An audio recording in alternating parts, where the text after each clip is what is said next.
స్వీయ గణన ద్వారా జనాభా లెక్కల్లో తమ వివరాలు నమోదు చేసుకోవాలని రామగుండం నగర మేయర్ మహంకాళ్ స్వామి ప్రజలను కోరారు. రామగుండం నగర పాలక సంస్థ కార్యాలయంలో ఆదివారం నిర్వహించిన కార్యక్రమంలో director of Sensex joint director సుబ్బారాజుతో కలిసి మేయర్ స్వీయ గణన కార్యక్రమాన్ని ప్రారంభించారు. ఈ సందర్భంగా మేయర్ మాట్లాడుతూ స్థానికంగా నివాసం ఉంటున్న ప్రతి ఒక్కరూ ఇక్కడి జనాభా లెక్కల్లోనే నమోదు చేసుకోవాలని సూచించారు. 10 ఏళ్ల పాటు ఉనికిలో ఉండే ఈ జనాభా లెక్కల ఆధారంగానే నిధుల విడుదల, అభివృద్ధి పనులు, సంక్షేమ కార్యక్రమాలు అమలు చేయబడతాయని తెలిపారు. ఈ క్రమంలో స్వస్థలం ఏదైనప్పటికీ స్థానికంగా నివాసం ఉంటున్న వారంతా ఇక్కడే వివరాలు నమోదు చేసుకోవాలని సహకరించాలని కోరారు. స్వీయ గణన చేసుకోవడంతో సమయం ఆదా కావడంతో పాటు వివరాలు కూడా నిక్కచ్చిగా నమోదు చేసుకునే అవకాశం ఉంటుందని తెలిపారు. మనం అధికారంలో ఉన్నప్పుడు రావడం అనేది నిజంగా అదృష్టంగా భావిస్తా ఉన్నాం. జనాభా ప్రాతిపదికననే రానున్న రోజులలో నియోజకవర్గాల పునర్విభజన కూడా జరుగుతూ ఉన్నది.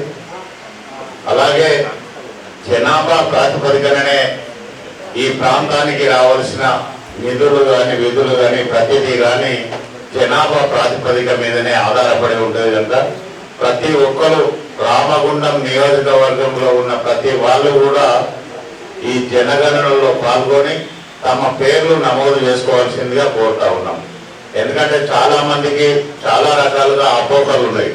ఈ ప్రాంతంలో నివసించినప్పుడు ఈ ప్రాంతంలో ఉన్నవారు రిటైర్డ్ అయిన తర్వాత వివిధ వాళ్ళ సొంత గ్రామాలకు వెళ్ళేసి వాళ్లకు అక్కడున్న భూములు కావచ్చు, లేకపోతే ఇతర ఆస్తులు కావచ్చు, అవన్నీ కూడా ఏదన్నా ఇబ్బంది జరుగుతుందేమో అని చెప్పేసి వాళ్ళ ఓట్లు కానీ వాళ్ళ వివరాలన్నీ కూడా అక్కడే నమోదు చేసుకుంటారు.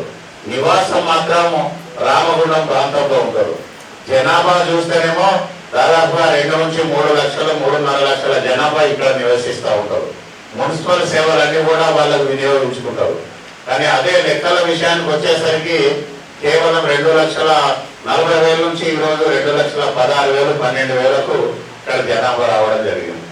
అంటే ఈ జనాభా ప్రాతిపదికనే ప్రభుత్వం కూడా మనకు రావాల్సిన ఏదైతే నిధులు ఉన్నాయో ఆ జనాభా ప్రాతిపదికన మనకు నిధులు విడుదల చేస్తుంది. జనాభా అధికంగా ఉండి లెక్కలకు వచ్చేసరికి తక్కువగా ఉండడం వల్ల ఈ ప్రాంతానికి రావాల్సిన నిధులు ఏమాత్రం రాకుండా పోతూ ఉంటాయి.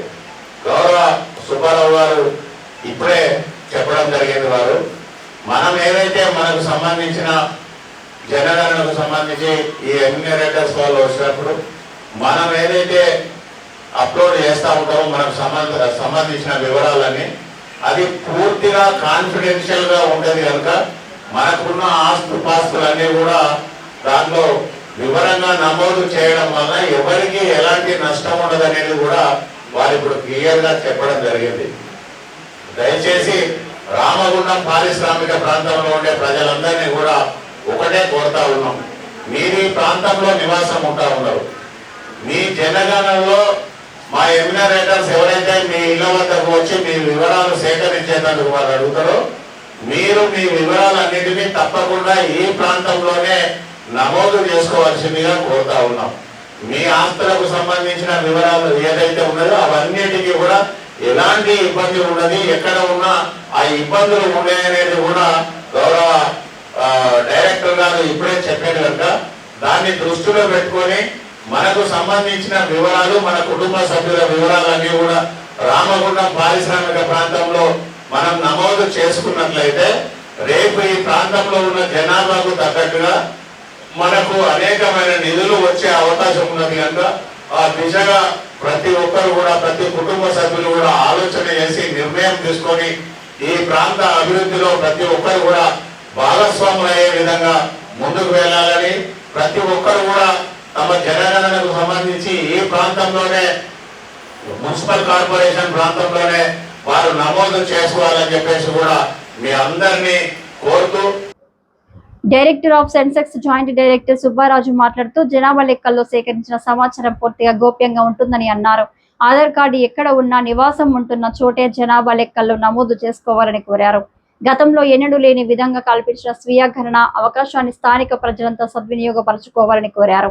వెబ్సైట్ లో నమోదు చేసుకున్న తర్వాత ఎన్యూమరేటర్ ఇంటికి వచ్చినప్పుడు ఐడి నంబర్ చెప్తే ధృవీకరిస్తారని సూచించారు. నగరపాలక సంస్థ అసిస్టెంట్ సిటీ ప్లానర్ మాట్లాడుతూ ఆన్లైన్ లింకుతో స్మార్ట్ ఫోన్ సహకారంతో వివరాలు నమోదు చేసుకోవచ్చని అన్నారు. ఏప్రిల్ 26 నుంచి మే 10 వరకు స్వీయ గణన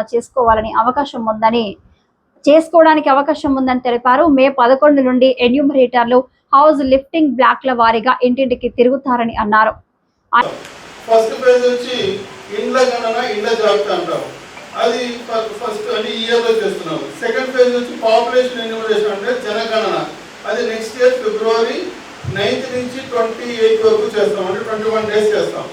సో ఈ ఫస్ట్ ఫేజ్ లో ఏంటంటే మనం జనాభా గణన కన్నా ఇండ్ల జాబితా అంటే ముందు బేస్ క్రియేట్ చేసుకుంటాం. అంటే ఒక ఏరియాలో ఉన్న ప్రతి ఇల్లు కూడా కౌంట్ చేసి ఆ ఇంట్లో ఉన్న ఎంతమంది పాపులేషన్ ఉంటారు, వాళ్ళకున్న ఎమ్యూనిటీస్ ఏంటి, ఫెసిలిటీస్ ఏంటి, ఇవన్నీ కూడా మనం ఈ ఫస్ట్ ఫేజ్ లో కలెక్ట్ చేస్తాం.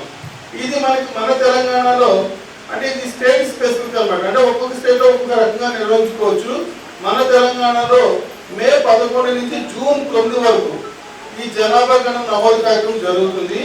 ఇది మన టీచర్లని ఎన్యూమరేటర్ల కింద సూపర్వైజర్ కింద అపాయింట్ చేయడం జరిగింది.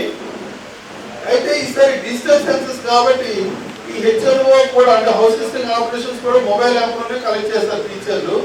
అయితే టీచర్లు వచ్చి మన జనాభా గణన చేసే కన్నా ముందు ఒక 15 రోజుల ముందు మన సెల్ఫ్ ఎన్యూమరేషన్ అనే కాన్సెప్ట్ ఇంట్రడ్యూస్ చేయడం జరిగింది.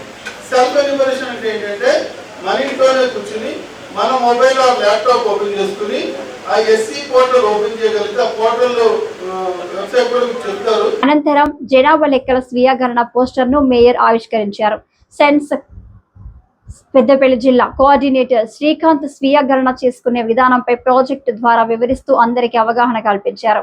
ఈ కార్యక్రమంలో కార్పొరేటర్లు కొలని కవిత, ముస్తఫా, వడ్లూరి రవి, దాసరి సాంబమూర్తి, చిదురాల నాగరాజు, నాయకులు చుక్కల శ్రీనివాస్, గడ్డం శ్రీనివాస్, వెగోడపు శ్రీనివాస్, నగరపాలక సంస్థ assistant commissioner Venkateswarlu, RO Anjaneyulu, TPS Naveen, superintendent Pabbala Srinivas, ward అధికారులు, అసిస్టెంట్లు, మెప్మా మున్సిపల్ సిబ్బంది పాల్గొన్నారు.